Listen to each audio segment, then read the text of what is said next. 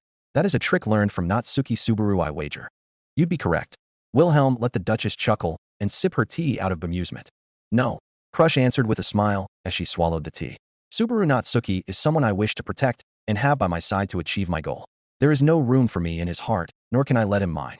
That's a sad smile you have, Crush-sama. Wilhelm shook his head, sipping some of his own tea, waiting for his master to regain the strength to rise from her disappointment. Matters of the heart can be quite unremitting. I have no use dwelling on what might never happen. Crush stares at the empty cup with great apathy. There's a goal that I must fight for. MHM. Wilhelm slowly drinks the last of his tea. The goal built on another love you do not understand. Crush's form went rigid at the old man's words, feeling her breath growing heavy. Forgive my zealousness. The sword demon relents and reflects on his approach with a small bow of his head. It's fine. Crush forces out, placing her cup down and staring at the floor. It is not a matter to be discussed, but Fourier's love for me was precious. Wilhelm nods his head, encouraging the Iron Woman to let her guard down and share what's burdening her with his silence. But I feel that it might have been misplaced. Crush looks as if she had crushed her own heart by just her frown. Natsuki Subaru would probably end up the same way as Fourier-sama should he accept me. Wilhelm clicked his teeth. You know, making excuses just to deny your wish is unlike you, Crush-sama. It isn't an excuse. Crush's voice wavered as if it was in pain. Besides, he told me himself that he couldn't. Emilia-sama and Rem-san can take care of that matter for him. But I can see through you, Crush-sama. Wilhelm provides kindly, earning a soft glance from the wavered woman. You're desperate to understand this all, but making excuses has never succeeded in making you deny yourself something you desire. What do I even desire? To you, I'm just denying something within me from causing more issues for my goals down the road. To me, I'm not even sure if this pull towards him is what Fourier. Crush loses her voice and trails her eyes to the table edge. Crush-sama, my lady. Wilhelm coughs politely and moves in his chair to fully face the confused girl before him. I would advise you to only think about what is there instead of what should be there. Your past experience with these feelings aside, it's clear that your tenacity to own what you feel is yours is already doing the work for you. What do you mean? She asks, curious but still staring at the floor. I'd say the fact that you believe so firmly that he will end up by your side once his camp goes into danger is enough. Or the brave choice of covering nearly every single one of his friends under your banner if needed. This is not the strategy or sacrifice of a cunning politician, my lady. I think it's more telling of what your heart wants. Crush seemed to register what her oldest member was saying with grace and acceptance. Her lip was stuck between the front white teeth and her eyes closed. The Duchess was now in a world of turmoil and chaos when her plan seemed so clear and straightforward.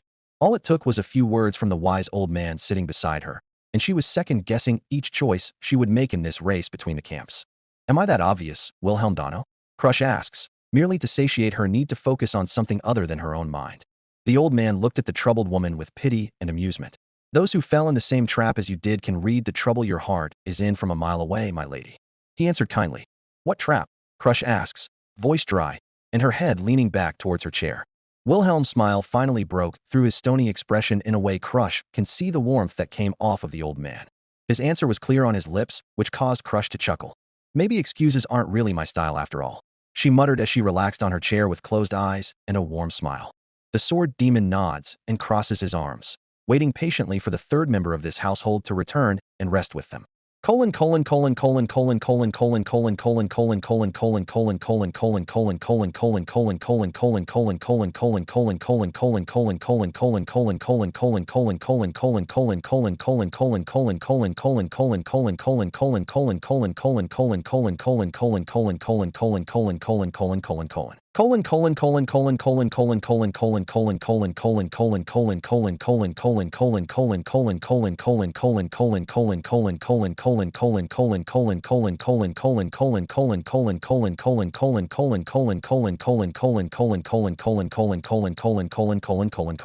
I feel so stu-UK here.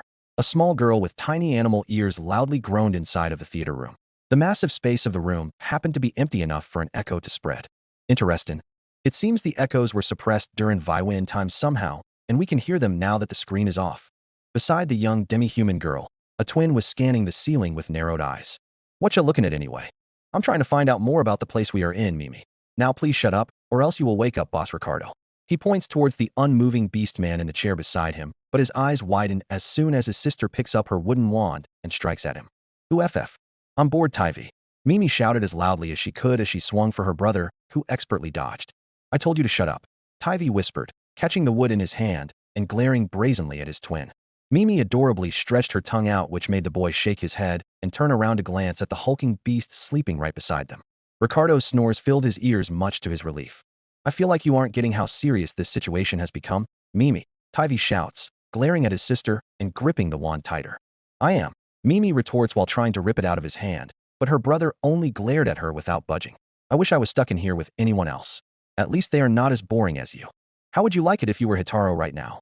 You would be alone over there without the boss, mama, or even a sword saint. Don't you get how stupid your statement is? Hitaro's name being mentioned sent the twins both down a spiral of emotions they were not ready to hold. I'm sorry for mentioning him, Mimi. I shouldn't have. Tivy spoke in a softer tone of voice, sympathetic for his sister's silence. Don't care. I don't care. Screw you forever, Tivy, you dummy. Mimi ran away from her brother down the aisles, past the black-haired sleeping boy and the small blonde in the pretty dress. Ow! A small girl in a maid's uniform shouts as Mimi knocks her down midway through her run inside of the hall. I am sorry. Mimi expresses her regret by trying to reach out to the fallen orange-haired girl, but a voice scrambled behind her. Mimi, wait. I didn't mean it. I really did not. Hearing her brother, Mimi panics and retracts her arm, making the poor little maid fall over again with an oof coming out of her. I'm sorry. I'll make it up to ya, promise. Mimi hurriedly speaks a jumbled mess and runs off to one of the rooms in the hallway. The small girl Mimi had dropped twice was on her legs, rubbing the back of her head with a small frown on her face. So sorry for my sister. Please forgive her. Tivy quickly ran toward the girl and pulled her up. It's fine. No worries. Please go find your sister. The girl speaks softly, pulling her hand closer to her chest and looking away from Tivy. Okay, thank you. He hurries after Mimi in a dash. At her loneliness, Petra's lips thinned and her legs walked once again. This is the worst group of people. Liars of deception and selfishness. I don't know what to do. Petra continued walking with her mind running with confrontation after confrontation about everyone's character surrounding her and Subaru. Does anyone even care what might happen to him anymore? She bit her lip in protest of this thought, remembering how Rem and Amelia agonize over his many deaths, how much Otto and Garfield care for him, how scary Beatrice was when she threatened everyone over him. But she still could not forget the sight of Rem torturing his wound with her morning star. The little girl couldn't hold her bubbly smile around Rem and Ram anymore. She can fake it to make them feel better. This don't change a thing in my plans, sweetheart. Petra stopped walking in the hall to face a door that was opened a tiny bit. That Karsten gal ain't gonna be trouble for me. She's actually growing on Bariel's nerves. She hears a bombastically Western accent that felt like she was hearing gibberish half the sentence from the other side. Petra closes in, finding it appropriate to nudge the door from its tiny opening to expand. Anastasia-sama left her door unclosed while she is speaking to someone. Petra leans to the opening so she can hear the interesting conversation between Anastasia and her camp member about the noble Lady Karsten and that cruel, nasty beauty in red. Frederica-senpai should be mad at me for not using the proper titles of our royal candidates. As Petra smiles fondly, she hears the lady she knew to be the Western candidates speak inside the room. How do you think I forced him to come to Priestella in the first place? I don't know why this warden fella is out to get me, but I sure as hell am a kill him once we meet. She sounds so angry. Petra leans back and moves away from the door. She reserved to walk away from the room with her mind plaguing her once again. Before long, she finally had her hand to the handle of her room's door, closing it behind her and resting her back against it. Petra fell into a darkness as her emotions got the better of her. Full force, Petra stepped with closed eyes so she could kick the mattress on her bed as hard as she could. The hit was stress-relieving as well as heart-pumping for her. She could only breathe steadily for a moment after lowering her foot. She was finally glad to be alone. No one could see that reaction out of her. No one would take her seriously if she threw tantrums around. Frederica-sama taught me more discipline than that. She whispers to herself as her breath finally stabilizes. She opened her eyes finally, looking for where the table was so she could drink something. "Who are you?" And all she could do was shout as she found someone sitting on her chair. It was a man in a pitch-black coat and outfit from gloves to boots with little metal braces connected on the clothing here and there. His hair was black and his eyes were not clear enough for her to extinguish from behind the goggles he wore. This looked like a dangerous man sitting in her room. Worst part was that she wouldn't be able to see his expression before he did something terrible to her, since he has a mask. Petra was mortified once he spoke through his mask. "What did the mattress ever do to you, eh? It's a perfectly innocent mattress." "You." The girl points, mouth agape. "I swear to God it wasn't me that stole your candy from the drawer. It was Frederica." The man said in what seemed to be a humorous voice, but Petra couldn't breathe, let alone process that the warden of the prison she had been in for the last couple of days was right before her. "Hi." The obscure man waves his hand and tilts his head to the point his hair waves in the air. "I'll go grab that candy from Frederica-senpai." Petra calmly and composedly bows her head while raising the sides of her skirt like a noble lady would before walking towards the door with no haste in her step. "I lied. I was the one who stole it." Petra tried, but her temper got the better of her at the blasphemous casual tone this man took. "You swore to God." She points at him with a glare. "I have a perfect explanation." "I don't want to hear it." "The foo, child. I haven't eaten it yet." Petra didn't know why, but she can tell this man was a foolish and irritating one. "Give it here then." Petra pouts and extends her open palm. "Maybe we can share." The little girl had a fire in her eyes that genuinely seemed to scare the masked grown man into submission. "Give it," she orders. Warden simply shook his head and threw the chocolate bar towards her palm. Petra caught it, almost tripping, and held the treasure close to her chest, throwing a glare at the hunched man as he despaired over the lost food in silence. Sniff. "I'm not sharing," Petra says as she throws the bar in her bed drawer, paying no mind to the supposed entity behind her. "You're a mean one." She could see him relax in his chair, done with the fake crying and speaking with her casually. Petra turns towards the black cloak and bravely faces him. "You don't sound so mighty or scary as you do from behind that big window." She replies so coldly. The man had to unclench his fist and clap with a hearty laugh. "Yo, that was a nice sing. Why are you here?" Petra gets serious, unamused by the attitude. The man straightens his back suddenly and nods his head. "Sure, let's get into it." "Ah." He runs a hand through his hair. "Ah, welp. I know that you've been having trouble with all of these things that you've watched lately." "How would you know? You forced me in here." She grumbles angrily. "And I'm sorry for that. I never wanted to put you through this, Petra. I simply wished to." Warden trails off, stopping his plea to the little girl and glances off to the side all of a sudden. "Wish to what? Why do you sound so sincere with me? Do I know you?" She tried grabbing his attention off the wall. Petra saw something in those goggles for a moment that might have resembled human eyes. Normal human eyes. This man was a human being, not an all-powerful entity that trapped her and her friends. "You don't trust me. I know that." Warden suddenly speaks after moments of silence. His neck turned and he looked at her. She can clearly see some darkness behind those goggles. "But I want to remind you that no matter how hard things will get, you have people to talk it over with." "Huh?" Petra sounds in confusion, weirded out by the conflicting demeanor of someone who was supposed to be cruel enough to let her see Subaru die. "Why do you care?" Petra asks in full-blown bafflement. "Oh, it's not that I care. It's what will happen to Subaru should you fail to hold on to yourself here, dear village girl." "Hold on to myself?" Petra whispers in more confusion. "Yes." He nods his head. His fingers turn to a fist, and he knocks on the table once. "You are now being hit by different truths about your world. Most of them are unpleasant for now. They are making you regret some pretty important choices you've made." She couldn't help but sound. "I can't tell you to get better, so I won't. But what I can do." He knocks on the table once again, by which after a portal seeped into existence before Petra and the man. What is this? Petra shouts while looking at the swirling hole of particles. It's a portal back home. Warden nods proudly. Petra turns to him with her jaw hung. Oh, don't look at me like that. He shrugs and leans back casually. This is a one-time opportunity, kid. Go in and get home to your parents. Or stay trapped here and be destroyed by what Subaru has gone through. Why are you giving me this choice? Petra sounded almost scared to ask, the air from the portal feeling like hot scorching fire on her skin, or maybe it was her nerves coating her with hypersensitivity. Why does it matter? The man tilts his head. You aren't getting anything except for disappointment after disappointment in this place. Watching him die again and again. Her eyes widened with horror as she refocused her attention from the enigmatic person that was her warden and looked at the shivering circle before her, the portal. You want me to go back home? Alone? Petra didn't receive a verbal answer. A mere nod of the head from the relaxed man. Without Subaru and the rest. You won't like them enough to want them coming back either way, Petra. He cryptically shrugs. I won't take more of your time, kiddo.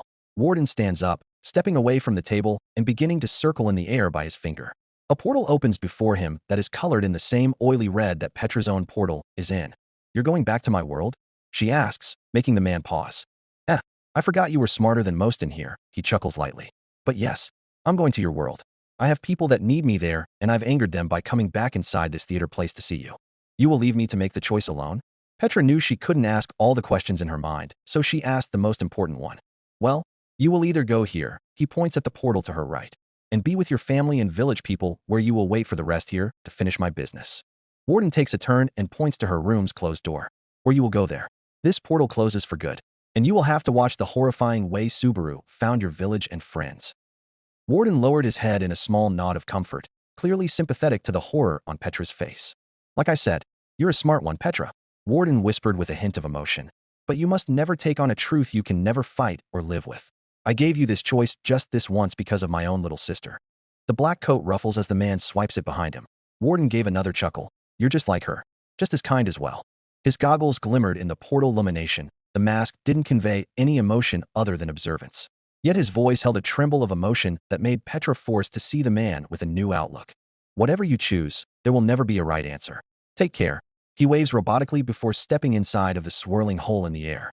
As the first one closed, Petra was left with one magical luminescent doorway and another non-magical totally wooden door. Two choices that she wouldn't have realized she had without that man's help. Subaru. The little girl called out, looking like she was about to cry. I don't want to see you die again, Subaru. Petra whimpered as she crumpled in between her choices, her hair fluttering from the bursts of air from the portal. I don't want to see any of my parents die like you have. The images of her village played like a vision from one of those viewing sessions. Her parents were probably baffled to where she was right now. Even though Petra had told them she would succeed in serving the master of their domain and earning enough to buy that dressing shop in the capital. What would they think after she left her master, the entire camp she was supposedly serving, and the boy who'd been her hero? What should I do? What will happen to Subaru if these guys abandon him? Leave or stay? I'm sorry. Petra's tears rolled down her cheeks as she stood up from her despair and walked toward her choice.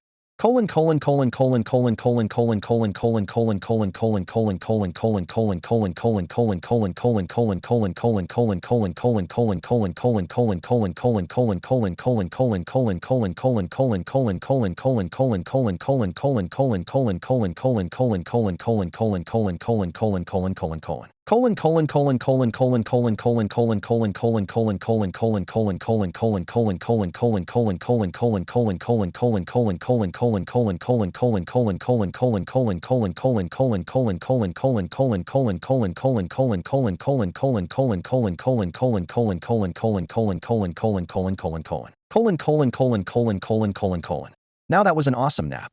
Felt shouts while swinging her legs to jump off the bed. Lady Feltsama, are you awake yet? Reinhard calls out from behind the door. What?